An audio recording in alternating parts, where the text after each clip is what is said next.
Welcome to the Lead Pedal Podcast with your host, Bruce Outridge, where he talks all things trucking. Now let's get rolling. Hey everybody, how we doing today? Welcome to another edition of the Lead Pedal Podcast. This is episode number 1090. That's right, we're talking electric vehicles. We're into October big time, and we're going to be talking about electric vehicles with Tim Krauskopf today. Now, he's with Motive Power Systems and works mostly in the mid-truck market around the Class 6, Class 7, but is working in starting to work in Class 8. But he's going to talk to us a lot about the infrastructure that's needed, where the applications best fit. We've talked about electric trucks a lot here on the podcast, but I think it's always good to have another perspective as things get going. So we're going to talk to Chris about Tim, how things get started. So stay tuned, and we'll be right back after this. Hey folks, you know that Bison raised their rates at the beginning of the year for owner-operators and for company drivers. And I gotta tell you, it has been so successful that they wanted to let you know exactly how much their drivers are making. That's right, they have significantly increased the base rates for their teams. So owner-operator teams can earn up to $360,000 per year. That's right, you heard me say that right, $360,000 per year. Company team drivers can earn up to $120,000 per year per driver. That's right, per driver. That's some big numbers, right? They have a wide variety of Canada-only dedicated team positions available for folks to choose from, and Bison has a steady freight to keep the teams moving. So if you want to significantly increase your base rates, then you want to make sure that you sign up for that. Now, Bison has also increased the base rates for owner-operators. Owner-operators running Canada only can earn up to $185,000 per year. They have a wide variety of Canada-only positions for owner-operators to choose from, and Bison has a steady freight to keep the owner-operators moving. So where can you learn more about all of these things? I mean, $360,000 for owner-operator teams, $120,000 for company driver teams, and owner-operators running by themselves can earn $185,000 per year. Canada only. Folks, that is incredible. Well, the best place to go is to go to bisondriving.com. And while you're there, while you're talking to the team, would you let them know that you heard about it from the Lead Pedal Podcast? Hey, good luck there. You're going to make some great money working for one of the safest fleets in North America.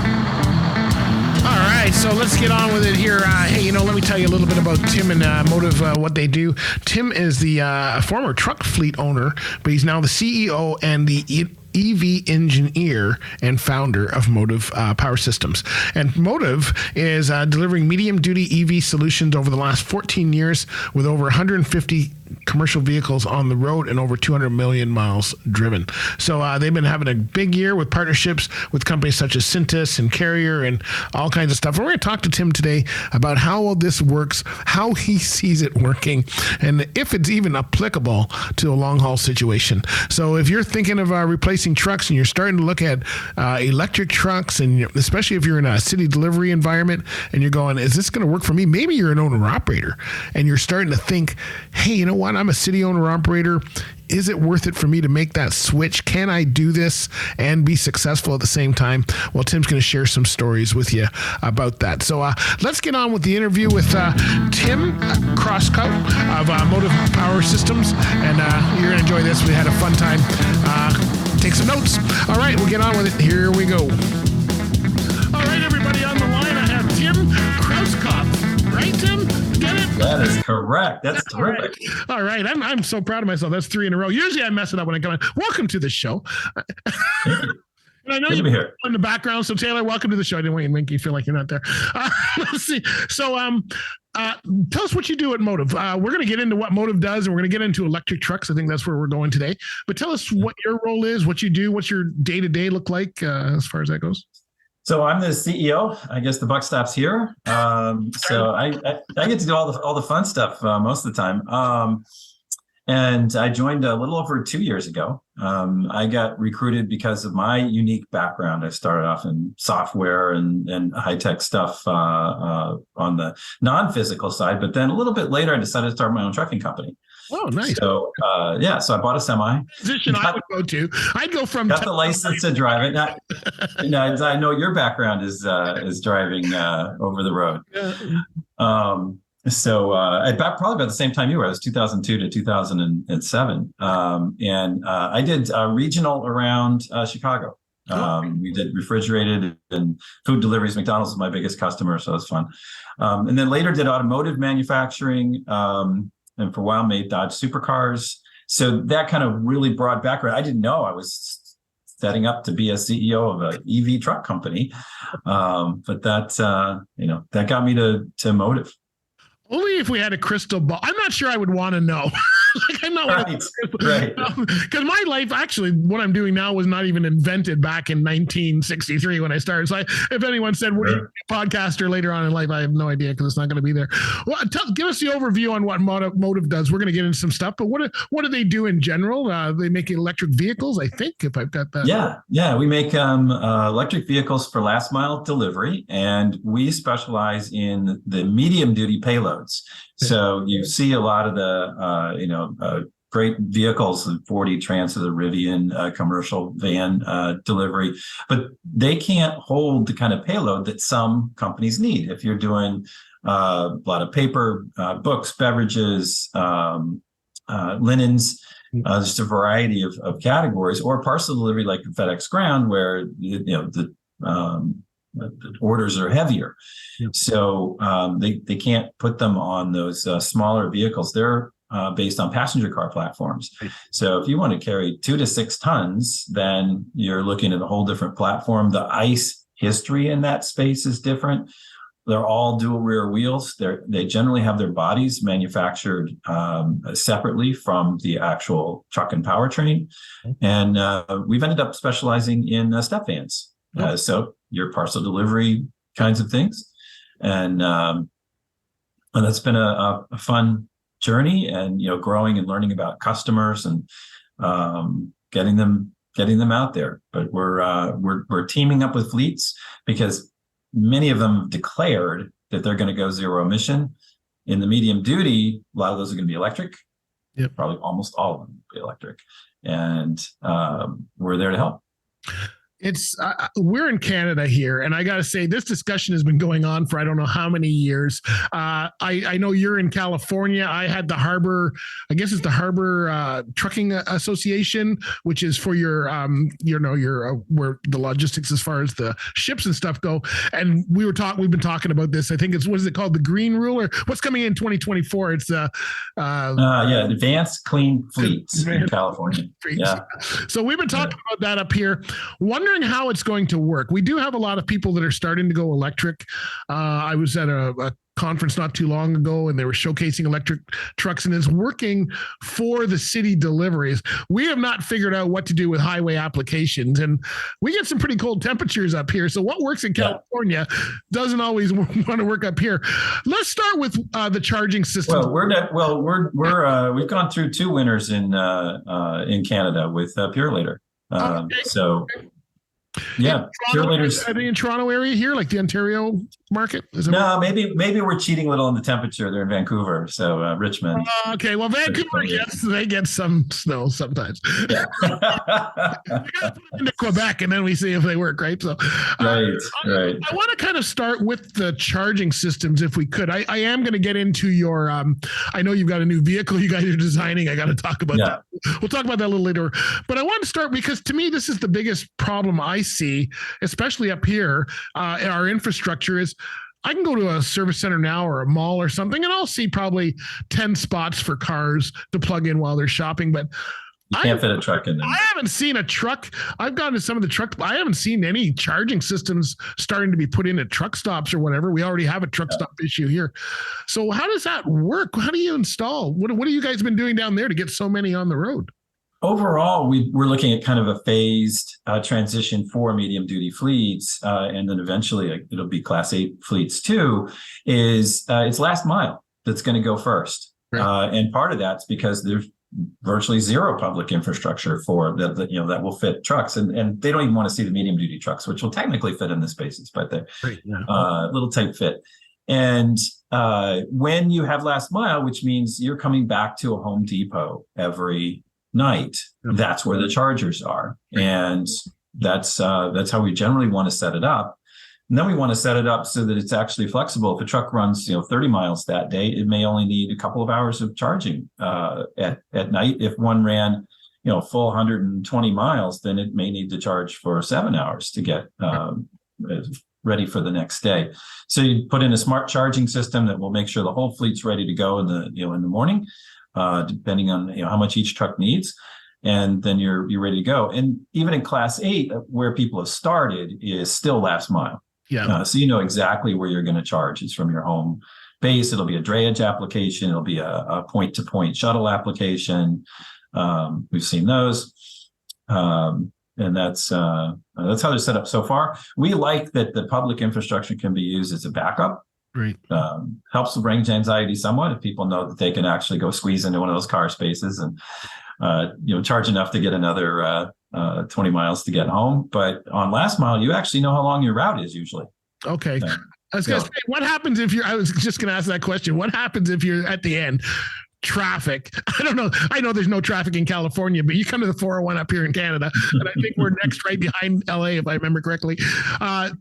All you do is sit in traffic all day. And I don't know if that's how this works by the mile or by how long it's running, but I can see kind of being even in a city application, being very close to being at the end of your run and thinking you can make it home, and then something happens. It's always something happening here. Yeah. What happens in that area?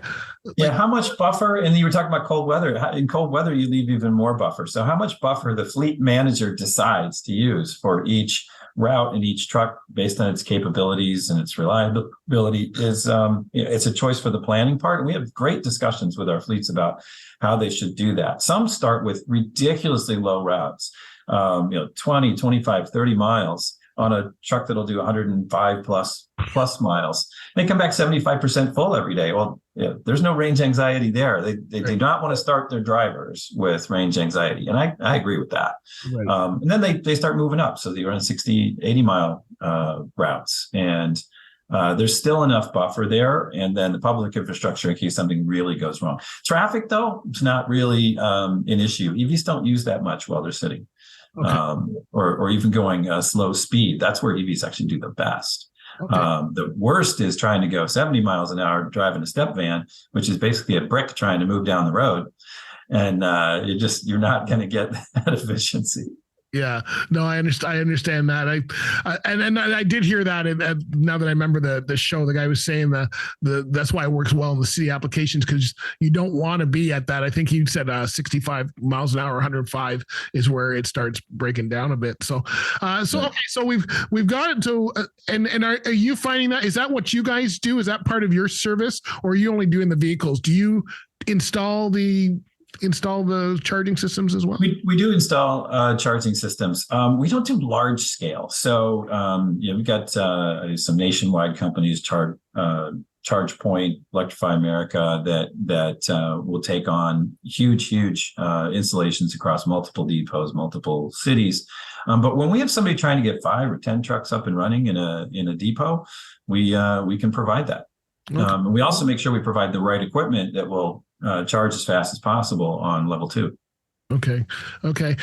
So I'm going to get into repairing these, and I don't know what's involved with repairing. What is involved in repairing an electric truck? The last electric truck I looked at had no motor. It had like a little wheel. It was like they took the whole motor and took it out. So I don't know. Place for the hamster? So what is it? What is there to repair? Is there something for somebody to repair? I don't know. How do you keep up on? I know there's grease for the wheels and stuff, but as far as the engine part, what happens there? Yeah. Well, electric vehicles actually it splits far more than our current state of trying to repair, ICE engines, where a lot of people know how to get in really in depth with engines on the ICE side, and it's not really true on EV. So right now we have probably the largest split we'll ever have between trucks that need the traditional, which is brakes, tires, fill fluids, keep track of the really standard stuff. And then the EV high voltage system that very few local folks are going to be equipped for. So we have a roving team that gets out there to take care of anything that's complicated. Then again, they also just tend to run. And the breakdowns of an electric motor are very rare compared to the breakdowns of an ICE motor. Okay. Is it really cheaper Everybody's going about, hey, fuel prices are going crazy up here, and I'm sure they are in the States, but electricity is getting high too. Is it really? You must have done some models by now. I think we've got customers out there running every day and saving thousands a month. Because I know electricity is very high too, and I'm thinking this must be a lot of cost. So is it really cost effective to switch over to electricity?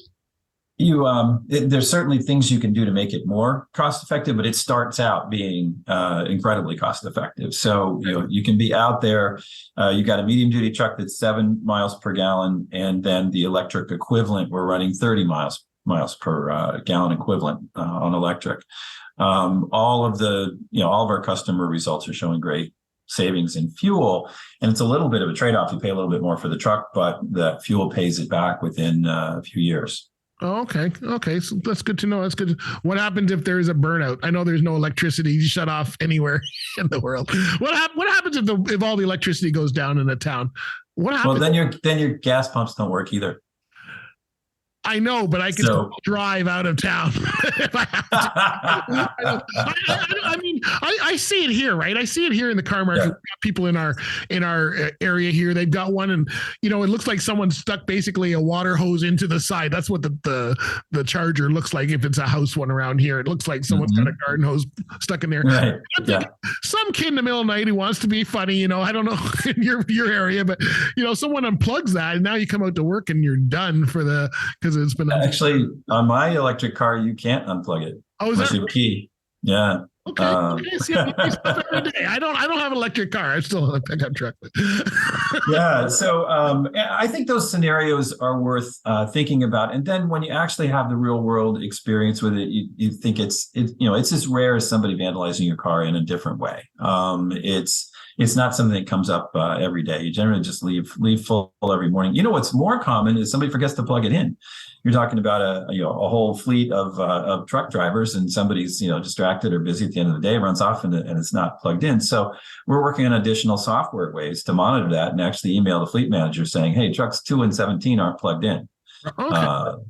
And so there's a few additional things we can do on the electric side that you can't do with the gasoline. That's good to know. See, I haven't experienced it other than seeing them at shows and talking to a few people on interviews like this. I've never actually seen one. I've been in a Tesla maybe twice.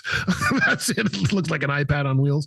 But right. That's all that was there. I was like missing all of the stuff on the dash. There was no radio. Nothing. Everything was done through this pad. So let's say I'm looking at changing my fleet over. I don't have an electric vehicle now, but I'm looking at least changing over the daytime delivery guys. What does an owner have to think about? What should we be thinking about? Because I think a lot of us think of, well, go get the truck. We need a way to charge it. What else do we need to be worrying about this, going forward? Is there a checklist somewhere for this?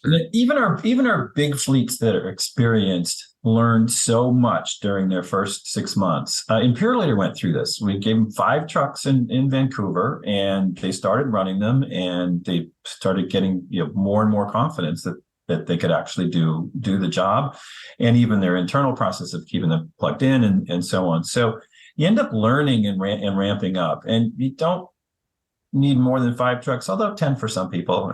Hey, I sell trucks. I gotta tell them to try for at least 10. 5 is always good. But if you take 2 to 5 trucks, we can often get that up and running on building power. Okay. So you install a couple of electrical circuits the same way you would for a new machine in your warehouse, and get them up and running. So I think it's look for a compact package.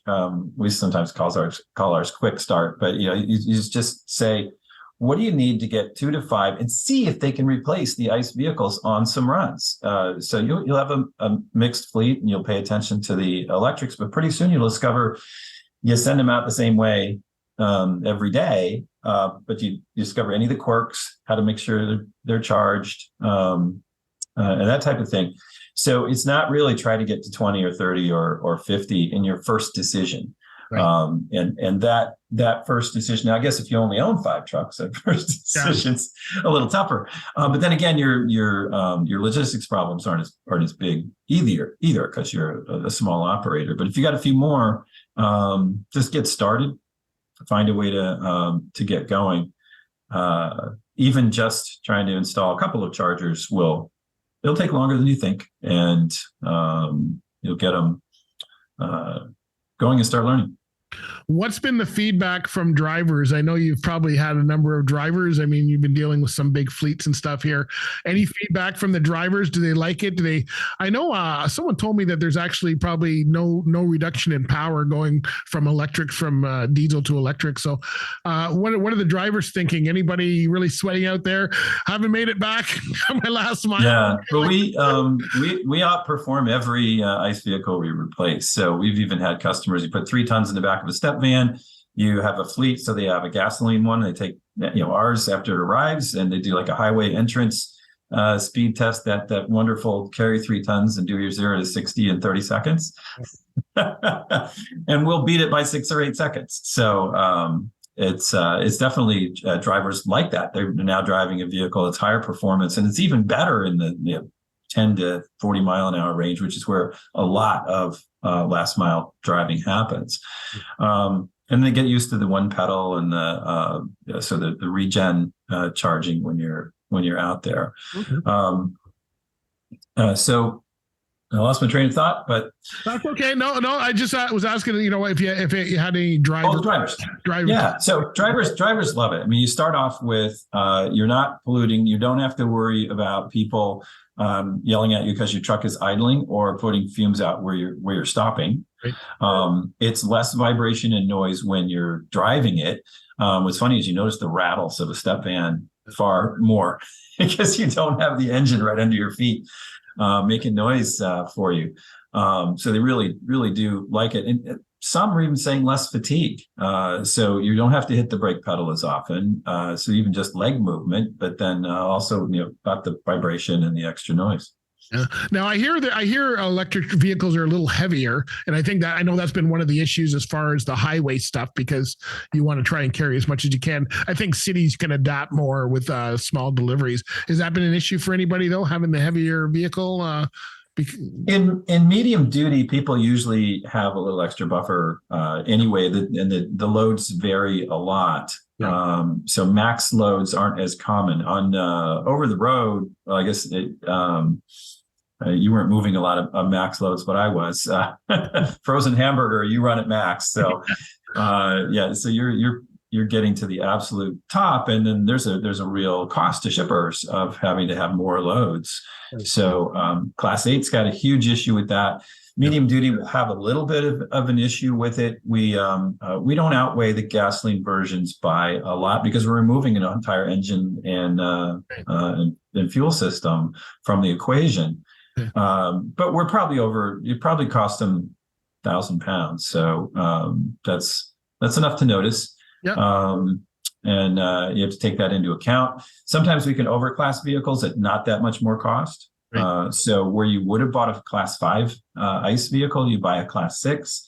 It's not very different, and it still usually has the same legal parameters, although we found a couple places in Canada it changes the way you need to register your driver's license, something like that. Right. Yeah.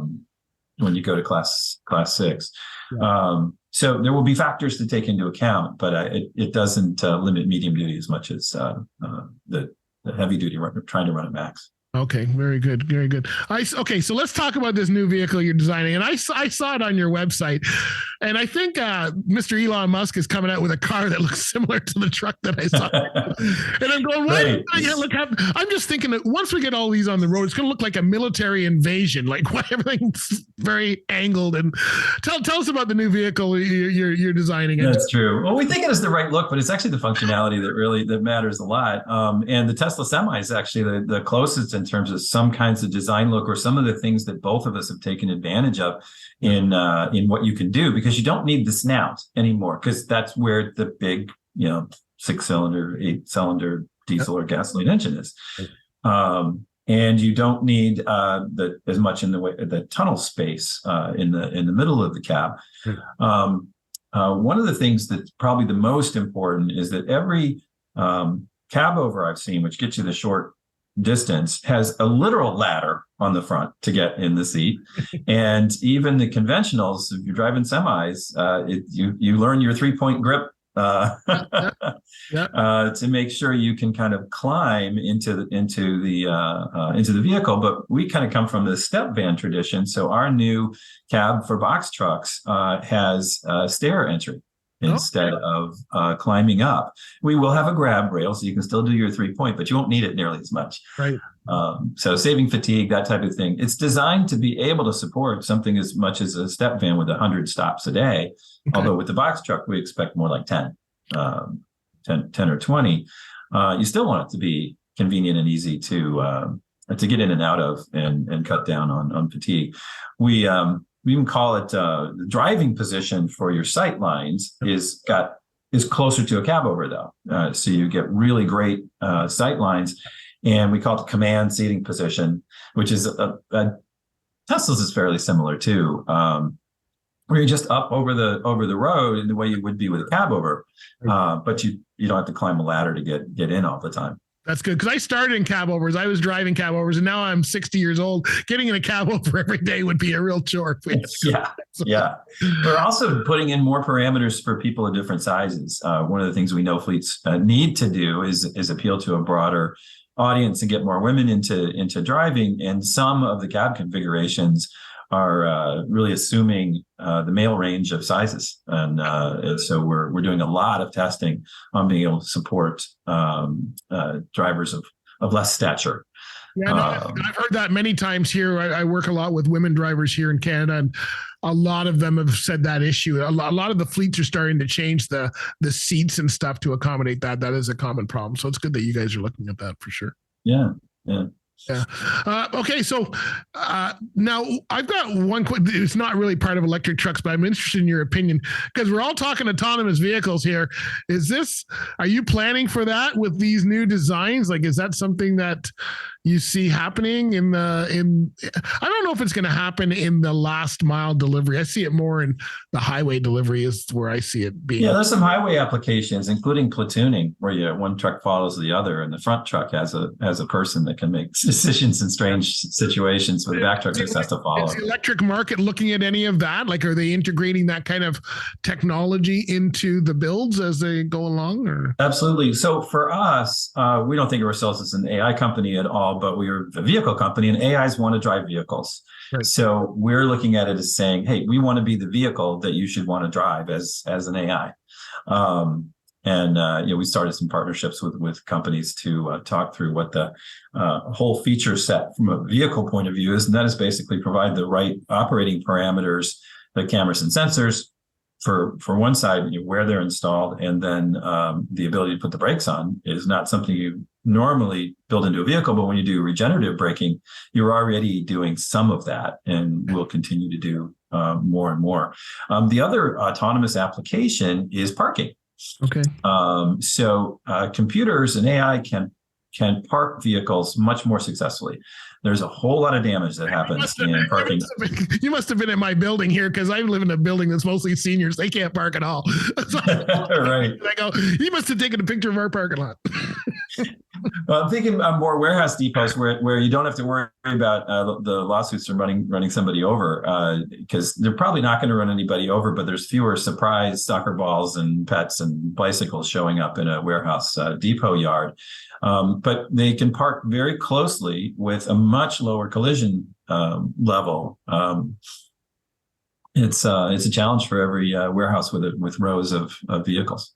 Okay. Does that change the power at all? And I don't think it would, but as far as more consumption, the more you add on cameras, everything takes a piece of it, right? Does that shorten the length of haul, or have you guys adjusted for that in your planning area? I had an online question. It was actually about cars, but it was, does it lower your range in the car to charge a cell phone? And if you look at the power draw of a cell phone versus the power draw of a vehicle, so a vehicle is going to draw 1 kilowatt hour per mile. Right. And the cell phone is they're usually 7 watts. Right. That's maybe the max that they would take up. So it's 7 versus 1,000 watts use in an hour. So it's really, really small. And that's true for most of the electronics on the vehicle. Lift gates could use a little bit more. Air conditioning uses quite a bit. That'll draw a couple of kilowatts. I imagine you need that though, because any technology heats up quite a bit. And I think batteries running would heat that up. You need the air conditioning. We have a separate cooling system for the batteries. Actually, the batteries we use do not heat up a lot. It requires a really, really hot day like Phoenix for us to have to do a lot of battery cooling, or potentially a lot of highway driving. Okay, I did an outdoor event the other day, and it was 41 degrees Celsius, which is 100. Yeah. My laptop lasted 30 minutes. Everything was just shutting down around me without my. Oh, where do we go? Where do we go learn more about Motive and what you guys have to offer? Sounds like. Do you operate here? I guess you sold some to Pure Later in Vancouver, so you must. Pure Later and Canada Post is running one of ours. So they're doing that learning startup piece. Like, well, what's it going to mean to put that EV in our fleet? So we're deploying another 50 Pure Later deployments to London, Quebec City. Okay. And the other more are going to Richmond. And there's a website called runonless.com. And there's been 2 editions of it. One 2 years ago, where we started with Pure Later, and this is a North American Council on Freight Efficiency, and so it's a like an industry consortium that did a bunch of profiles of trucks running on routes in the first edition. In the second edition, they're profiling depot deployment. So how do you get 10, 15, 30 deployed in a single depot for last mile? So runonless.com has those profiles that we did with Pure Later. And some other interesting ones as well. And of course, our website, motiveps.com. Okay. And I know, how are things going in California? You guys got this big push on with the Clean Harbors Act. Is everybody moving on really quickly and changing over, or you still have some stragglers? Or it kicks in at the 1st of January, 2024. Yeah. So we expect a big pickup. Everybody waits and crams for their tests at the last minute. So I think there's a little bit of that going on in fleets, and the rules kick in when you own 50 trucks. So it is more for the larger organizations. Okay. And they're embroiled in infrastructure hell right now, in trying to figure out how they're going to power enough trucks. But at the same time, they're piloting trucks, and we have a lot of them running in California. So they know that as soon as they figure out how they're going to plug them all in, they can line them up to get them deployed. Wow, that's amazing. Well, get your sleep now, because it sounds like you won't be sleeping next year. Yeah. Which will probably be good. You're going to be rolling in the dough. You could take a nap some other time. Tim, absolutely fantastic having you on. Thank you so much. I think you really opened my eyes about electricity. The more we talk about, every time I do an interview, I'm learning more too. So I think a lot of my listeners are too. So thanks for your time today. All right, that was a good interview with Tim. Hopefully you got some good information out of that. And hey, let me tell you about Driver Check here. They got their Fitness for Duty Summit. It's coming up on October 18th. It's virtual this year, which means it's going to be, you can stay at home and watch it in your pajamas, but you should watch it no matter where you are, whether you're at the office, whether you're at home, or whether you are in your car. You need to make sure you're into this, because this is where you get that information to keep your workplace safe. They have some awesome speakers. I've been to many of their events before. They always have really good speakers, and they always answer those really hard questions. A lot of those questions you cannot ask, your employees because of privacy issues. So how do you get around that? How do you make sure you're getting right information? That's what you're going to learn at the Driver Check event. So where do you go to learn more? Well, go to drivercheck.ca. You can register. You can become a sponsor, but you better do it quick, because it's coming up real soon, October 18th. It's an all-day event, and you don't want to miss it. And tell them that the Lead Pedal Podcast sent you. We're going to be there. We love it. And I've been to their in-person events. I've been to their virtual events in the past, and I can tell you it is worth your time. If you're in the human resources area, that is for you. All right, so there you go. Make sure you get down to the Driver Check, drivercheck.ca. And you know what? Follow us. You can always follow us. We're on Instagram, Facebook, Twitter, TikTok, LinkedIn, YouTube, Facebook, If I missed any, just look us up. Lead Pedal Podcast, Lead Pedal Media. We're Lead Pedal Media on most of those. You know what? Join our fan club. We got a Lead Pedal fan club, which is great. We do monthly draws. We have all kinds of stuff going on in the fan club. And of course, you can always reach out to us anytime if you're looking to become a sponsor, or check us out live on Lead Pedal Radio. That's right. We got Lead Pedal Radio offers live programming. You don't want to miss it. So however you need to get in hold of us, whatever you need us to help you with, we can do it. All right. Hey, thanks for listening to the Lead Pedal Podcast. Hope you're enjoying your day, and we'll talk to you next time, my friends. Bye for now. This has been another episode of the Lead Pedal Podcast. For more information or to subscribe to the podcast, visit theleadpedalpodcast.com and be sure to follow the podcast on Facebook and Twitter.